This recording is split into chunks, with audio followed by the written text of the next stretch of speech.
You haven't peaked. You haven't even begun to peak, but you're gonna peak today. Oh, you're gonna peak all over everybody. I like listening to the radio. I mean, it's pretty fun. I mean, I used to live in San Antonio, and there used to be this, well, there is still this radio station called 99.5 KISS. I listen to 99.5 KISS, because I don't settle for second best rock. KISS Rock San Antonio. You know, that kind of place. The kind of radio station that only plays, like, stuff that was really cool 10 years ago, and they haven't really switched up their playlist since. 99.5 KISS is San Antonio's rock leader. You know, like the kind of radio station that, like, really loves their sponsors. Like, every single show or whatever they promote is always, like... Sorry you feel that way, but basically it's the nature of the beast. Maybe I'm wrong on this one, but for me, the beast doesn't include selling out. Like, sponsored by Bud Light, or Miller Lite, the champagne of beer, or something like that, you know? It's like people only do things because they get paid. And that's just really sad. But like okay, so there's this venue, I'm not naming names, but there's this venue in San Antonio, and let's see which one you can guess it is. The owner has or hasn't had a coke problem. Hey, little boy with the balloon, check this out. Cocaine, don't tell nobody. Hey, Mr. Police, uh-oh. And they have a hobby in barbecue, or Jesus Christ, or both. I used to need drugs to feel powerful, but now my power comes from my core strength. You want some cocaine? Oh my God, please, yes, that's all I want all the time. Really funny shit. Yeah, anyway, like, they always have these commercials, like, on public access television, or, like, the Fox channel, the local Fox channel, not the big Fox channel, or, yeah, public access, or on the radio, too, Anyway, the commercials went a little bit like this. This Friday, come on down to Luigi's to kick off Heavy Metal Weekend. Oh yeah! Starting with $3 Wells and Longhorns from Hell, our very own Pantera tribute band, Cemetery Gates, Domination, the Depeche Mode Pantera mashup cover band, and coming back from their gig near South by Southwest, it's Saturday. Ladies getting free to show up in a t-shirt from our neighbors, Uncle Junior's Barbecue, and imagine you're in Mexico with $6 fish bowls before 8. Mexico! Starting at 9, if you missed Friday, it's Longhorns from Hell! In their second day of their 7-week residency with special guest AAA, also known as Alcohol and Ass, the Hell Yeah Experience. Sunday, special day in memoriam to the greatest drummer in our lives, Vinnie Paul. He has left us to go to the big jam in the sky, and us at Luigi's are honoring his memory by free tacos from 10 till noon at the Cricket Parking Lot next door, where the radio station will be broadcasting and giving away nosebleed concert tickets all day. But the fun doesn't stop when the sun goes down, because our in-house DJ will be spinning all night upon request. This Friday, don't forget, Luigi's Heavy Metal Weekend. Located 8,000 Bum Egypt in the Cricket Shopping Plaza right next to Uncle Junior's Barbecue. Time subject to change. All events are 21 and over. Sponsored by Bird Beer. Don't drink hair of the dog, drink Bird Beer. Anywho, May 4th. I wake up choking on my own spit, immediately hating my life. I have a job that pays me for doing virtually nothing. I have all my limbs and an able body. Basically no one would take a double take at. I'm not sleeping in the bathtub. Oh, woe is me. When I wake up and I can't breathe, you know God has it out for me and my newly privileged ass. Ask Mojo if there's anything good going on in the strip tonight. He looks at his calendar. Nothing that I'm really interested in. I might as well take sad stone Tumblr pictures at home. I mean, at least if I'm bored, there's a TV and I can stare at it for a few hours rather than the dried, cocaine-salted skin of one of the many, many never-beens that hang around in the back of the rainbow. Oh shit, Layla! Mojo calls me from the new Anarchy office. I think you will want to go to this! Gothy ABBA or Millennial KISS? Trick question, it's both. Forming in '06 with one most heavy metal riff that ever existed, Tobias Forge and former Repugnant bandmate Gustaf went into the studio to record Ghost's first 3-track demo, having been released in 2010 due to trying to find the signature look. Forge remarked to Gustaf after finishing the demo, "This definitely does not sound like two dudes that look like you and I," thus creating a theatrical, spooky, satanic Catholic appearance paired up with their love of music horror movies and traditional Scandinavian metal. Ghost was born on March March 12, 2010, Ford posted first 3 Ghost songs on MySpace, and within 2 days was contacted by record labels and managers wanting to work with the group. Since then, they have won an award for Breakthrough Band of the Year at the Metal Hammer Golden God Award, a Grammy in 2013 for Best Hard Rock Album of the Year for their album, and have done countless tours around the world of well-known bands, except just like OTEP, Iron Maiden, Guns N' Roses, to name a few, in such a short amount of time in their careers. I've made a huge mistake. Apparently my editor didn't fucking do his job and edited this right, or even read it, because I made so many fucking mistakes.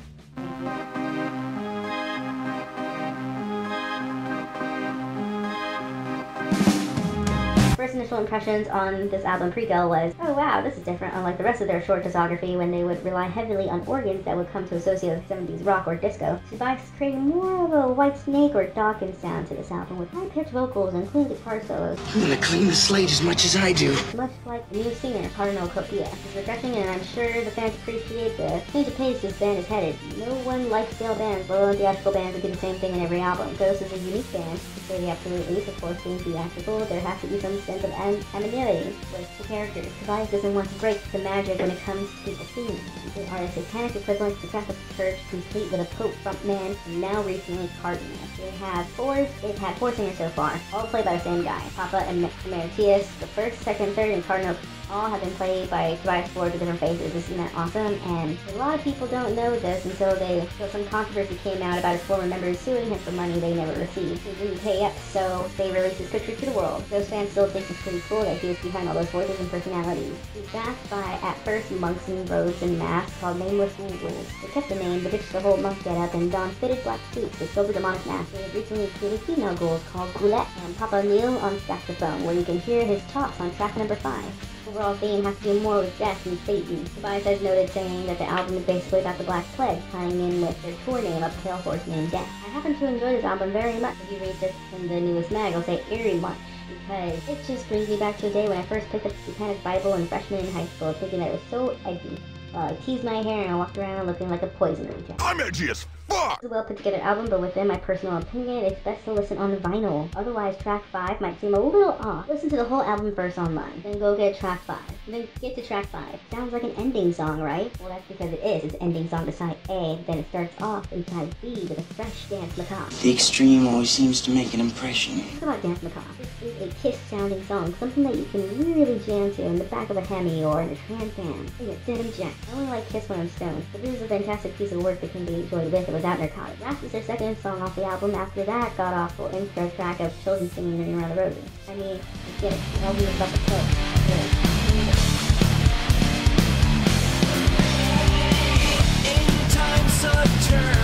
It's a great song to start the album with. It has drive and lets the listener get used to this new vocal range from Tobias.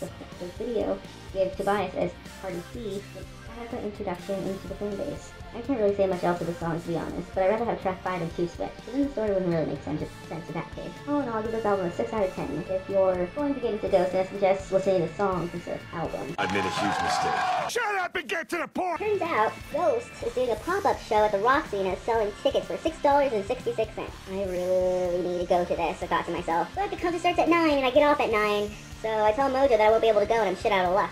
That's when the lady calls me. I call my mother Lady. In a nutshell, she tells me I shouldn't kill myself because it'll be a bitch to get my body back to Texas and I should do something spontaneous for myself, like buy myself. She's right. I haven't had a solar adventure in years. I was growing stale.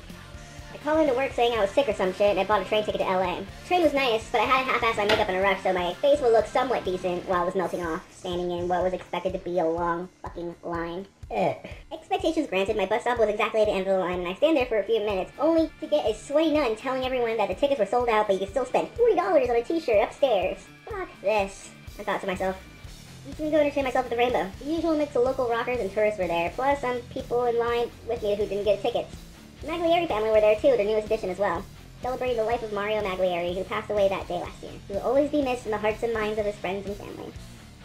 By the way, here's a helpful tip on making friends. Be near or have something that everyone needs. I was near the only public outlet that wasn't being used. And studies have shown that almost everyone has a cell phone and they always need charging in one way or another. Throw cigarettes and a lighter into the mix and you'll be surrounded by potential friends like flies on shit, like your shit personality. There was these 2 Latins that were my main friends for the day. Their names escape me, but they were super racist towards white people, which made me slightly uncomfortable because if you met me, I'm the most coconut Latina you've ever met. They were cool though. One of them got so drunk she spent $100 on a ticket from a scalper that was selling. Sucker. Got them Anarchy calls, and asked several lengthy fucking questions about Ghost for his article about their show last year. I didn't know anything about the band other than their music was amazing, so I BS'd and I disagreed with him to every speculation that he had, which were all wrong. Hey, do you have a ticket? This well-dressed woman asked me. No, I'm sorry. Oh no, girl, I'm good. I was just wondering if you won. Fuck yeah! Follow my friend. She's all telling me to follow her friend, and they're doing some trivia patio thing, and they're giving away tickets. I immediately glued myself to her friend, and I learned so much from the others who surrounded the red-headed woman giving away the ticket. The question came down to me. When did Ghost release their first 3-track demo? The woman I glued myself to shouted, 2010! 2010! We won! I was so grateful for my newfound stranger friends that we exchanged Facebooks and plan to hang out sometimes, like most adults say they do, but never get around to. Well, duh!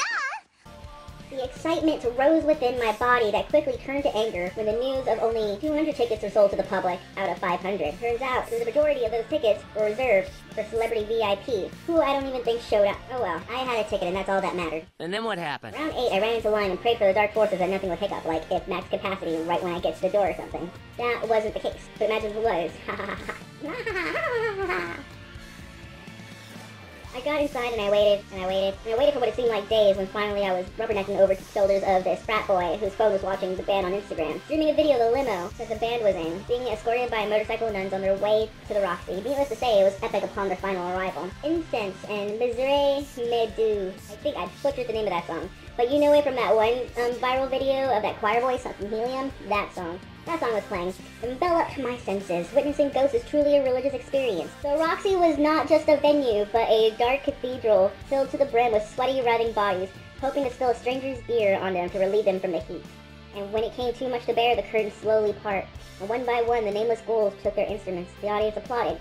They knew for damn sure that their suffering was well relieved when Cardinal Copia took stage. Much like being baptized, the wind from the applause soothed the body and soul. The setlist was Ashes, Rat, Absolution, Ritual, Stand By Him. Gonna butcher that name. Prime Mover, Faith, From the Pinnacle to the Pit, Dance Macabre, and Square Hammer was the setlist. And you can see in the newest issue of Lost Anarchy magazine which went for their world premiere.